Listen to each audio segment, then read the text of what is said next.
First look and hands-on of iPhone 14 Pro UAG Plyo case. If you're interested in buying this case, you can check the link in the description below. Most cases that you can get for the iPhone 14 Pro are either heavy-duty cases that are bulky, or lightweight cases that aren't very protective.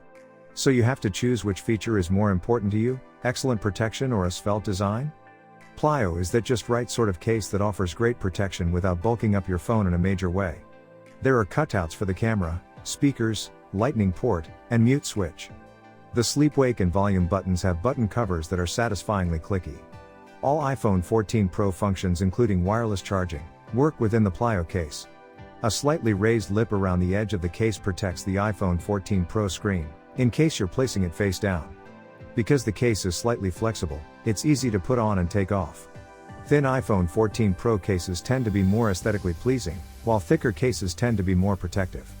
I like that this case is specifically designed to please both camps.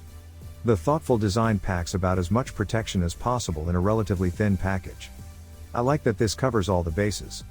I also like that UAG offers 5 different color choices. My case has a couple of scratches on the inside of it and I don't even know how they got there. It also gets fingerprints very quickly, probably because it's such a shiny case. Plyo is a very comfortable case in the hand. I do love the clicky button covers and the case's grippiness. Plyo isn't the heaviest duty case you can find, nor is it the absolute lightest and thinnest. But it's an excellent compromise between the two extremes.